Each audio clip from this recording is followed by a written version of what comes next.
Hello travelers, Boardman21 here, and today I've got an updated Lich Death Seal build. Now I haven't done one since the last patch. Figured it was time for an update, especially since the last one revolved around Bone Curse, which saw a nerf in some of its nodes. Now with this build you're going to do a lot of damage. You're going to one-shot almost all mobs. Bosses will only take a couple of cycles through Death Seal, so in a matter of 10 to 20 seconds they'll be dead as well. And you can go pretty far in the arena if you build it the right way and get lots of dodge, because your leech with Death Seal is going to be insane, that for the most part you're going to be pretty invulnerable to anything except a one-shot. Now this is also pretty much a speed running build. We're not going to have anything that stops you that you have to cast. There won't be anything like Spirit Plague or Bone Curse or Rip Blood where you actually have to stand still while you're casting it. Instead we're going to have Wandering Spirits, which will be on auto cast, and of course it's an insta cast so it won't stop you. Aura of Decay will always be active. It's also going to help keep you alive. You have Death Seal, which is again an insta cast, so when you activate it and deactivate it, it doesn't stop you. You have Transplant, but Transplant is a movement skill and it's just going to boost ahead how far you go.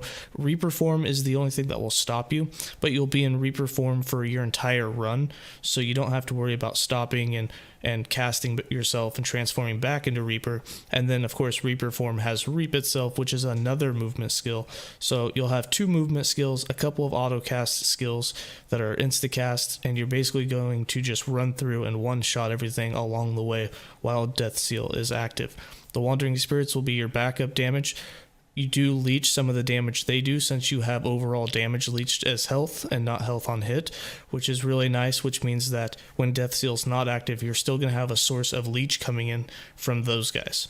Alright, let's go ahead and get into the skills. For skills, I'm running Wandering Spirits, Death Seal, Aura of Decay, Reaper Form, and Transplant. For Wandering Spirits, I want as many of them as possible. I have 5 points in Thin Veil, so they're revealed faster while the skill is active, 4 points in Lingering Souls so that the spirits last longer, 3 points in Spirit Swarm to reduce the cooldown of the skill itself so that you can cast it more often, therefore getting more of them, 2 points in Souls of Rage, 1 point in Spectral Putrescence. This will allow them to attack from range and do an on hit. The on hit will both count for leech for you. It will also take advantage of all your ailment chances that you have so that you can poison the enemy, chill the enemy, shock the enemy, ignite the enemy, whatever elements that you have that apply on hit with your character, the Wandering Spirits will do them as well. 3 points in Soul of Filth so that they'll fire more frequently, and 2 points in Spectral Scorn so that they have increased range. For Death Seal has a lot of ways that you can build it. Now we're taking advantage of the low life way of building it, and the reason for that is you get more damage, more global damage for missing your health just naturally with this skill. You'll also get more of it with Corrupted Consciousness. So with Corrupted Consciousness you'll get 5% more damage per 3% more health. This is increased.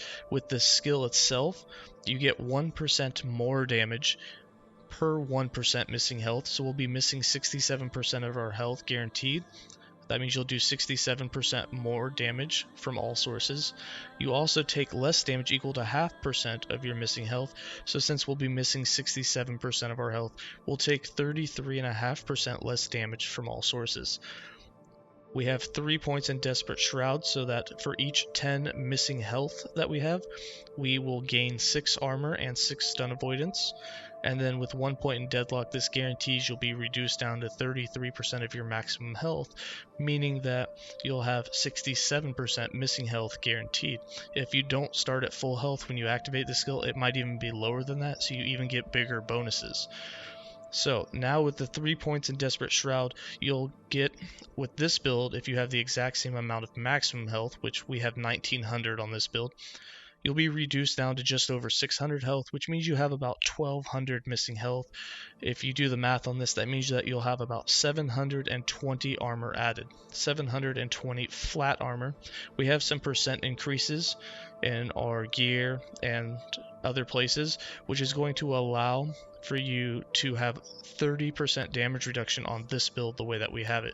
So not only do you get 33.5% damage reduction from everything, just for activating the skill, with the added armor you get another 30% damage reduction from hits. which means together you'll have about 55% damage reduction total from hits, and then on top of that you'll only be missing 66% of your health, which means there's only about 11% lower window of a one-shot, so your survivability while this is active is actually almost about the same as if you had had full health because of the damage reductions.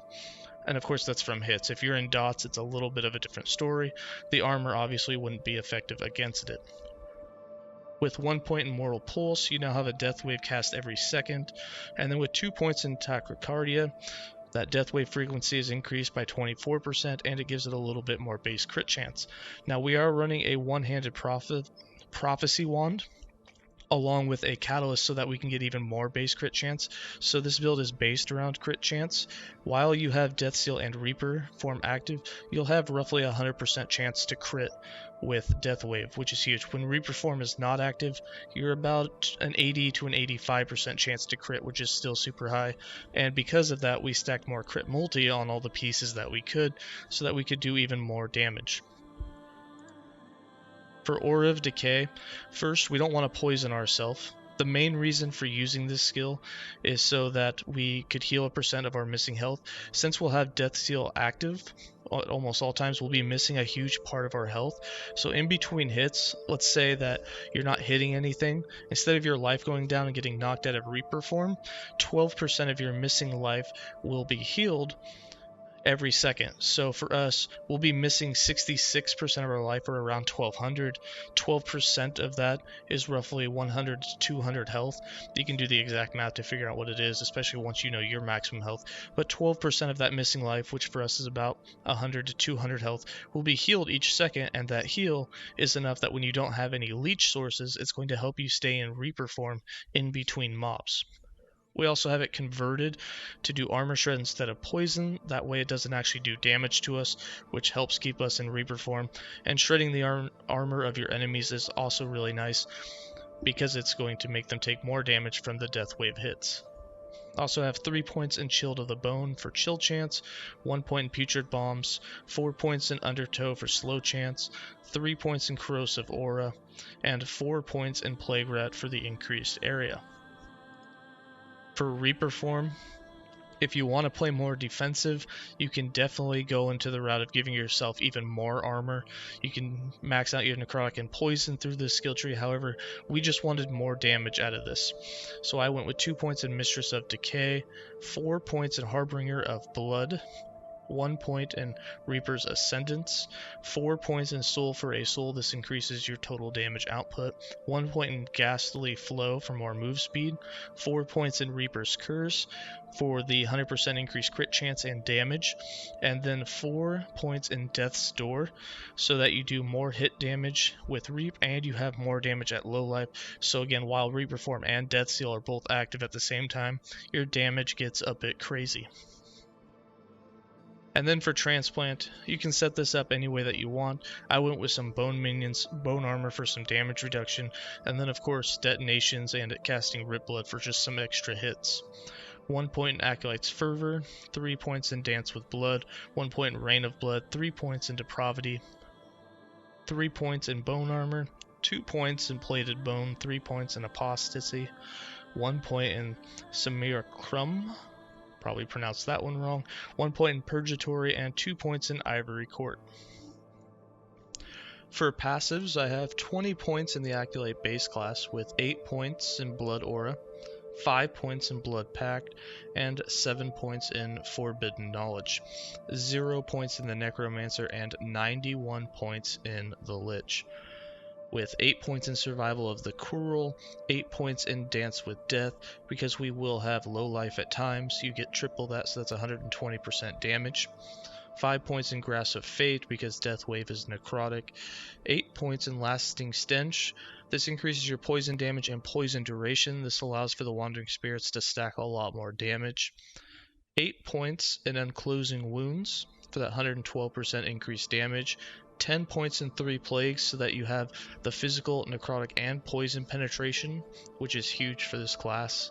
5 points in Contagion Engine because you get 100% more damage over time on recent kill.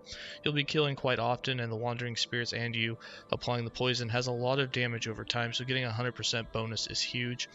10 points in necrotic imagery because you get 20 flat spell necrotic damage, which is huge for Death Wave. 4 points in Deathbringer for some more crit chance. 5 points in Clairvoyant Insight for 50% more critical multiplier, since this is a 100% critical strike build. That's huge. 5 points in Ageless Ascetic, 5 points in Soul Maul, and 10 points in Decaying Form for that 130% poison chance for both you and your Wandering Spirits, since they are an addition of you.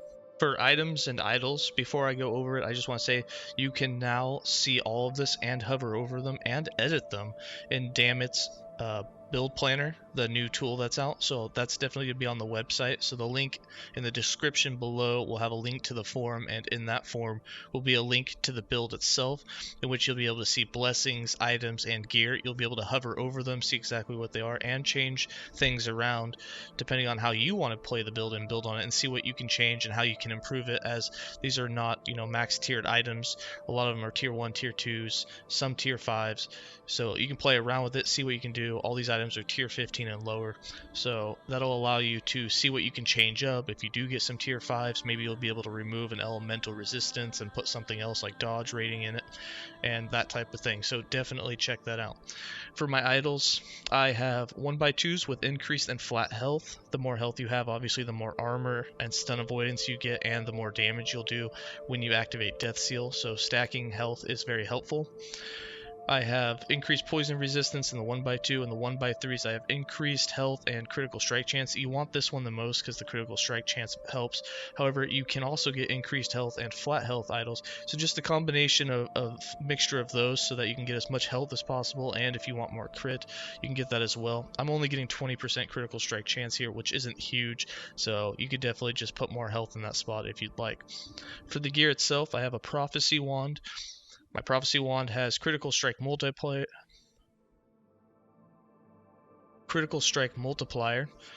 increased spell critical strike chance, chance to blind on hit, chance to chill. Remember, even though these ones here are just tier 1 chances, your Wandering Spirits get those chances as well, which is really nice because there's so many of them that they're going to hit the enemies for you. So they'll chill them, they'll blind them, your Aura of Decay will slow them, so it's very nice defensively. For the offhand, we have the Unread Scroll for critical strike multiplier, more critical strike chance, elemental resist, dodge rating. For the chest, we have increased armor, int, increased health, and hybrid, increased critical strike chance. For the helm, we went with cooldown recoveries so that you could use Death Seal more often. It has a 5-second cooldown by default. This puts it down to a 4.4, which is a little nicer to have. It's a half a second less that you have to go without doing any damage from Death Seal. Increased armor, increased health, and more critical strike chance. Have on a silver amulet. For the critical strike chance, we have critical strike multiplier, necrotic penetration, elemental resist, and dodge rating. For the rings, we have silver rings. On the left ring, I have set necrotic, set fizz, dodge rating, and health. On the right ring, I have hybrid, health leech, vitality, elemental resistance, and health. For the belt, I got set necrotic, set fizz, hybrid health, increased health. For the radiant crest, we have critical strike multiplier, set fizz, health, and elemental resist. For the Heoborian boots, set necrotic, set physical, elemental, and movement speed.